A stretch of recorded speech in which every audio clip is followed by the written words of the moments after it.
नमस्कार, स्वागत है।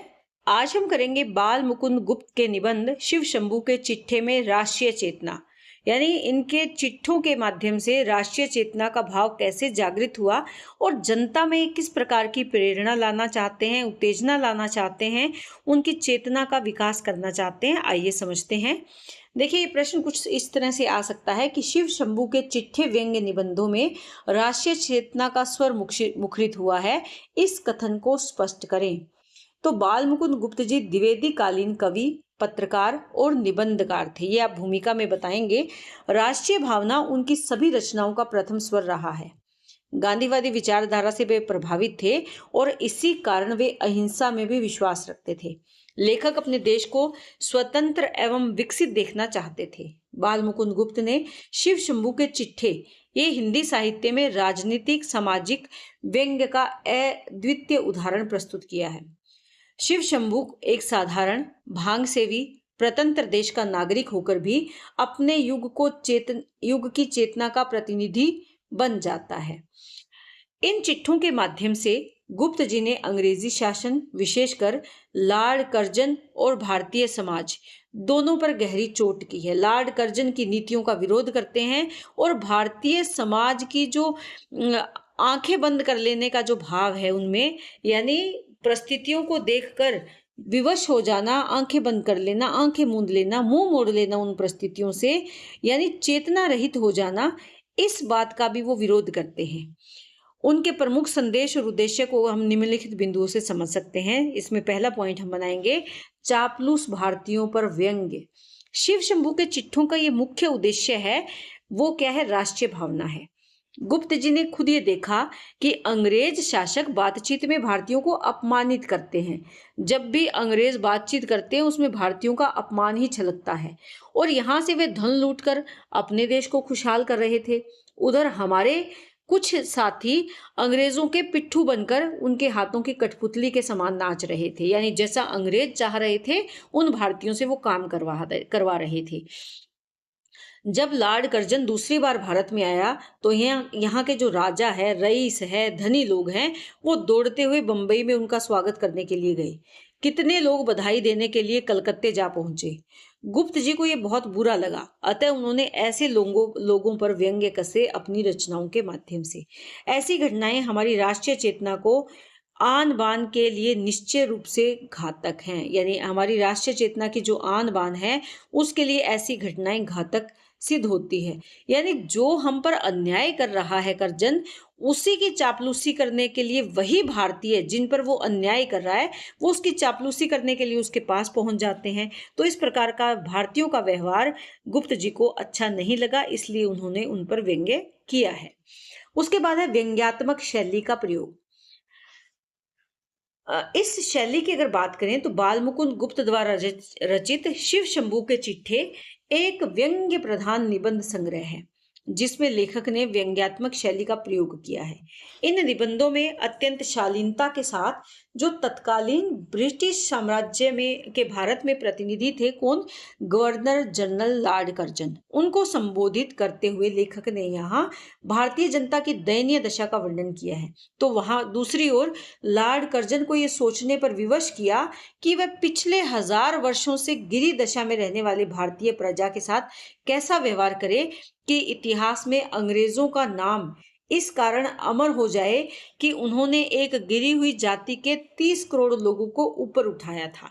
यानी वो अपनी बातों से ये बताना चाहते हैं कि तुम किन भारतीयों पर अन्याय कर रहे हो। ये भारतीय तो वो हैं जो 1000 साल से गुलामी का जीवन जीते चले आ रहे हैं। बाहर से आने वाली जो जातियां थी उन्होंने भारतीयों पर राज किया और उसी का दंश भारतवासी झेल रहे हैं। तो अब वो कर्जन से उपेक्षा करते हैं कि क्यों ना वो कुछ ऐसा काम करे कि जो इतने वर्षों से गिरी हुई जातियां हैं, जिनका शोषण हो रहा है, उनको ऊपर उठाया जाए। लेकिन भारत के ऐसे नसीब कहाँ कि लॉर्ड कर्जन ऐसी कोई नीतियां लागू करे। भारत के चापलूसों पर कटाक्ष करते हुए ब्रिटिश साम्राज्य की विस्तारवादी नीतियों पर तीक्ष्ण प्रहार किया है। ब्रिटिश साम्राज्य की उन्होंने रावण से तुलना करके रावण के समान ही ब्रिटिश साम्राज्य के अंत की कामना भी की है। यानी जिस प्रकार रावण का अंत हुआ था, वो कामना करते हैं कि उसी प्रकार ब्रिटिश साम्राज्य का भी अंत हो जाए। ये किसके माध्यम से किया है? व्यंग्यात्मक शैली के माध्यम से। अगला जो पॉइंट है वो है भारत के प्राचीन गौरव का गान। देखो, लोगों को जगाना है, क्योंकि लोग क्या है, सुस्त हो गए हैं। लोगों ने आंखें बंद कर ली, अपने कर्तव्य को भूल गए हैं, अपने देश प्रेम के भाव को भूल गए हैं। तो इस भाव को, देश के प्रति प्रेम को जगाने के लिए वो किसकी चर्चा करते हैं? प्राचीन भारतीय गौरव का गान करते हैं। राष्ट्रीय भावना से प्रेरित होकर गुप्त जी ने शिव शंभू के चिट्ठों में भारत के गौरवमयी अतीत का भी गान किया है। उनका ये विचार बिल्कुल सही है कि हमारी सभ्यता संसार की प्राचीनतम एवं पूर्ण विकसित रही है। यहाँ के निवासी किसी भी देश के लोगों का प्रत्येक दृष्टि से मुकाबला कर सकते हैं। लेखक ने भारत की समृद्ध संस्कृति और सभ्यता की चर्चा की है, लेकिन गुप्त जी को इस बात का भी दुख था कि संसार की सर्वाधिक विकसित सभ्यता आज परतंत्र बन गई है, गुलाम बन गई है। उनके विचारानुसार भारतीय सभ्यता धूल में मिलाने योग्य नहीं है, कि जो अब वर्तमान समय में इसकी दशा कर दी गई है, इस योग्य भारतीय सभ्यता नहीं है। इसे तो ऊंचा उठने का अवसर दिया जाना चाहिए। तो इस तरह इन भावों से वो लोगों को प्रेरित करते हैं कि अपनी सभ्यता से जुड़े अपने प्राचीन गौरव को समझे और परिस्थितियों का विरोध करें। ब्रिटिश सरकार की कूटनीति का पर्दाफाश। बाल मुकुंद गुप्त सच्चे देश प्रेमी थे। वे हमेशा भारतवर्ष और उसके निवासियों का कल्याण चाहते थे, लेकिन वो एक सच्चे व्यंग्यकार भी थे। अतः उन्होंने शिव शंभू के चिट्ठों के माध्यम से व्यंग्यात्मक शैली में अंग्रेजों की जो दमन नीति है उसका उन्होंने विरोध किया। उन्होंने कुछ भी लिखा वो निर्भीकता से लिखा। उन्होंने स्पष्ट लिखा कि इंग्लैंड में चाहे लिबरल पार्टी सत्ता में हो या टोरी, पर अंग्रेजों का लक्ष्य तो भारतवासियों को गुलाम बनाकर ही रखना है।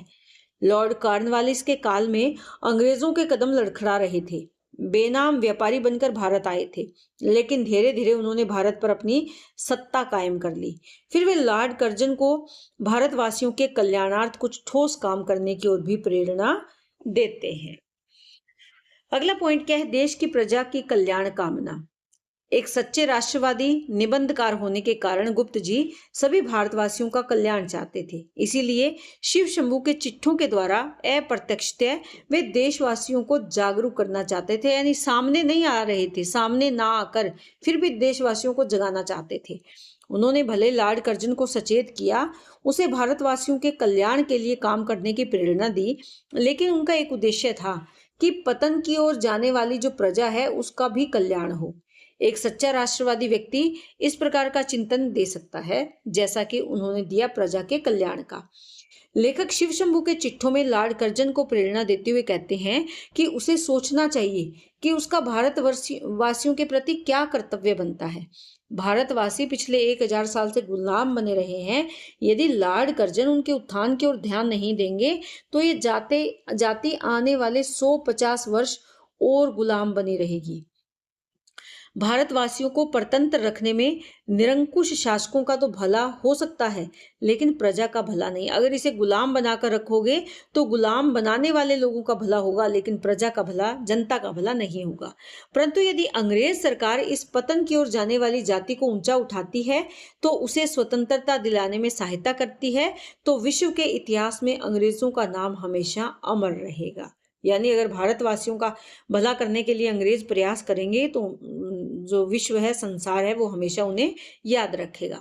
अतः यह निर्णय करना लॉर्ड कर्जन के हाथ में है कि वे भारतवासियों को आगे बढ़ाना चाहते हैं या पीछे ले जाना पसंद करते हैं।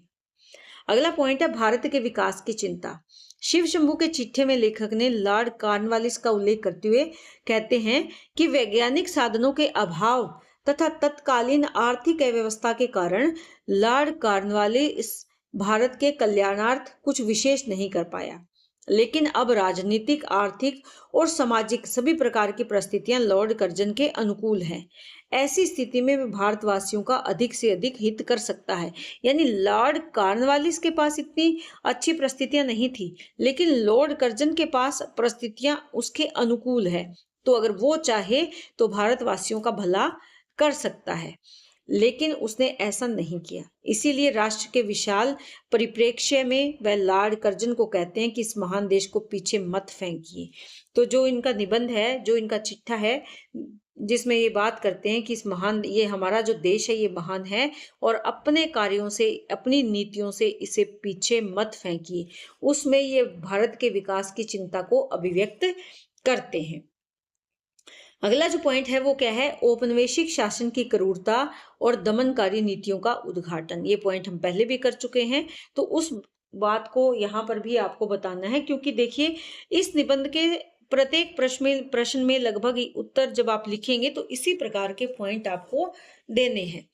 शिव शंभू के चिट्ठों का पहला और सबसे मुख्य जो उद्देश्य है वो है अंग्रेजी शासन की अमानवीय और दमनकारी नीतियों को सामने लाना। लॉर्ड कर्जन के शासन काल में भारतीयों से उनके अधिकार छीने गए, शिक्षा और प्रशासन के द्वार बंद कर दिए गए, बंगाल का विभाजन किया गया और इन निर्णयों से देश को बांटने का प्रयास हुआ। शिव शंभू व्यंग्य के माध्यम से दिखाते हैं कि ये सब भारत के कल्याण के नाम पर किया गया छल है, कपट है। गुप्त जी कर्जन की भड़कबाजी, दरबारों, जुलूसों और स्मारकों को जनता के दुख के सामने रखकर ये सिद्ध करना चाहते हैं कि जो शासक है वो प्रजा से कितना दूर है, क्योंकि वहां पर शासक क्या कर रहा है, बयान ऐसे दे रहे हैं जिससे जनता को भड़का रहे हैं, अपने दरबारों पर ध्यान दे रहे हैं, जुलूस निकलवाए जा रहे हैं, संगमरमर के स्मारक बनाए जा रहे हैं, लेकिन जनता के लिए कोई कुछ नहीं कर रहा। तो यहाँ पर कहते हैं कि भारत का नमक खाकर भी भारत की निंदा, ये किसके लिए कह रहे हैं? लॉर्ड कर्जन के लिए कह रहे हैं। और यह व्यंग्य अंग्रेजी कृतघ्नता का प्रतीक बन जाता है, उनकी नमक हरामी का प्रतीक बन जाता है। तो इससे उद्देश्य क्या स्पष्ट करना चाहते हैं? वो भारतीयों को ये समझाना कि विदेशी सत्ता उनकी हितैषी नहीं है, उनका भला नहीं करेगी, बल्कि वो उनका शोषण करेगी, वो उन पर उनका दमन करेगी। तो यहाँ पर ये बताना चाहते हैं भारतीयों को कि विदेशी लोगों के छल में, कपट में ना आए। क्यों? क्योंकि वो उनका हित नहीं चाहते, बल्कि उनका शोषण करना चाहते हैं। अगला जो हमारा पॉइंट है वो क्या है? गूंगी और पीड़ित प्रजा की ओर से प्रतिनिधि स्वर। शिव शंभू को किसी अधिकार पत्र या सनद से नहीं, बल्कि जन्मभूमि से प्राप्त नैतिक अधिकार से प्रजा का प्रतिनिधि घोषित करता है। यानी यहाँ पर किसी ने उनको ये ओहदा नहीं दिया कि ये जनता का प्रतिनिधि कर रहे हैं, बल्कि वो देश के नागरिक होने के नाते ये कर्तव्य निभा रहे हैं। वे चिथड़ा पोष यानी फटे पुराने कपड़ों में रहने वाले, चिथड़ा पहनने वाले, भूखे नंगे गुमनाम भारतीयों की आवाज बनते हैं, जो शासक के सामने बोलने का साहस नहीं रखते। यानी जनता कैसी है? गूंगी बन गई है। यहाँ गुप्त जी का उद्देश्य भारतीय जनता के आत्मसम्मान को जगाना। शिव शंभू कहते हैं कि मैं इस मिट्टी से बना हूं और इसी में मिल जाऊंगा। ये कथन किसको दिखाता है? उनके राष्ट्र प्रेम को दिखाता है। व्यंग्य के भीतर छिपी करुणा बताती है कि लेखक सत्ता से अधिक प्रजा के दुख से जुड़ा है। यह संदेश मिलता है कि भारतीय चाहे अशिक्षित और दबे हुए हों, पर नैतिक रूप से उच्च हैं और उनका दुख अनदेखा नहीं किया जा सकता। तो यानी नैतिकता का भाव भारतीयों में है और अंग्रेजों के कारण उनके जीवन में जो दुख है उसे अनदेखा नहीं किया जा सकता। अगला पॉइंट क्या है? भारतीय समाज की भाग्यवादी और तमाशबीन प्रवृत्ति पर प्रहार। शिव शंभू के चिट्ठों का एक महत्वपूर्ण उद्देश्य भारतीयों की अपनी कमजोरियों को उजागर करना भी है। यानी अगर भारतीय कमजोर हैं तभी तो अंग्रेज हम पर शासन कर रहे हैं, इस बात को सामने लेकर आना चाहते हैं। गुप्त जी केवल अंग्रेजों को ही दोषी नहीं ठहराते, बल्कि उस भारतीय मानसिकता पर भी चोट करते हैं जो प्रत्येक अन्याय को कर्म फल मानकर चुपचाप सह लेती है कि ये हमारे कर्म में लिखा था, हमारे भाग्य में लिखा था। अगर हम गुलाम हैं तो ये हमारे कर्मों का फल है, ये हमारे भाग्य का फल है। भारतीयों को तमाशबीन यानी तमाशा देखना, चुप रहना, कोई प्रतिक्रिया ना दिखाना, वे दिखाते हैं कि कैसे जनता राजाओं, आक्रमणकारियों और अंग्रेजी दरबारों को देखने की आदी हो गई है। वो जो हम पर राज कर रहे हैं, जो हम पर आक्रमण कर रहे हैं, और अंग्रेजी दरबारों की आन बान शान देखने की आदत भारतीयों को पड़ गई है। वो अब संघर्ष नहीं करते, बल्कि संघर्ष के स्थान पर दर्शक बने रहने उनकी आदत बन गई। वो केवल परिस्थितियों को देख रहे हैं, उनसे बाहर निकलने का प्रयास नहीं कर रहे। इस व्यंग्य का उद्देश्य क्या है? आत्मालोचना। आत्मालोचना यानी अपने आप का अवलोकन करना, अपनी कमियों को ढूंढना। इससे भारतीयों को झकझोरना ही कि जब तक वे स्वयं जागरूक नहीं होंगे, कोई भी शासक उनका उद्धार नहीं कर सकता, कोई भी राजा उनका भला नहीं कर सकता। खुद का भला करने के लिए खुद को प्रयास करना ही होगा। सत्ता की क्षण भंगुरता और इतिहास बोध। इतिहास के माध्यम से बताना चाहते हैं कि सत्ता किसी की नहीं है, पल भर के लिए तुम्हारे हाथ में है, तुम्हारे हाथ से निकलकर किसी और के हाथ में चली जाएगी। शिव शंभू बार बार ये याद कराते हैं कि किसी भी शासक की शक्ति स्थायी नहीं होती। कर्जन के अहंकार के सामने वे इतिहास के उदाहरण रखते हैं कि जैसे भारत में विक्रम ने शासन किया, जो राजा विक्रम हुए, अशोक ने शासन किया, अकबर ने शासन किया, तैमूर और नादिर शाह भी यहाँ पर आए, लेकिन इस भूमि को अपने साथ नहीं ले जा सके। इस उद्देश्य के पीछे गहरा दार्शनिक बोध है। गुप्त जी ये संदेश देना चाहते हैं कि भारत किसी एक व्यक्ति या सत्ता की बपोती नहीं है, उसके बाप का दिया हुआ धन नहीं है, बल्कि शासक आते जाते रहे हैं, देश और जनता बनी रहती है। कर्जन के शासन को दुखांत नाटक कहना इसी ऐतिहासिक विवेक का परिणाम है। नाटक यानी इसकी समय सीमा होती है और एक दिन ये खत्म हो जाएगा। तो ये क्या है कि इसकी समय सीमा दिखा रहे हैं जिससे सत्ता के अहंकार को तोड़ा जा सके। अगला जो हमारा पॉइंट है वो क्या है, व्यंग्य को राजनीतिक प्रतिरोध का माध्यम बनाना। शिव शंभू के चिट्ठों का सबसे बड़ा उद्देश्य क्या है, व्यंग्य को प्रतिरोध की भाषा बनाना, यानी व्यंग्य के माध्यम से विरोध करना।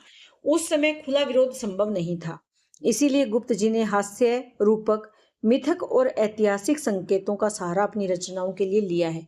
वो कहीं पर रावण का जिक्र करते हैं, कहीं पर कृष्ण और उद्धव की बात करते हैं, कहीं पर होली को प्रतीकात्मक रूप से लेते हैं। इन सांस्कृतिक प्रतीकों के माध्यम से वो ऐसी बातें कह जाते हैं जो सीधी कहने पर द्रोह मानी जाती है, यानी सीधी कहो तो विरोध लगती है, लेकिन इस तरह प्रतीकात्मक रूप से कहो तो वो व्यंग्य लगती है। और यह व्यंग्य न केवल मनोरंजन करता है बल्कि पाठक को जागरूक भी करता है, उसको जागृत करता है, उसकी चेतना को जगाता है।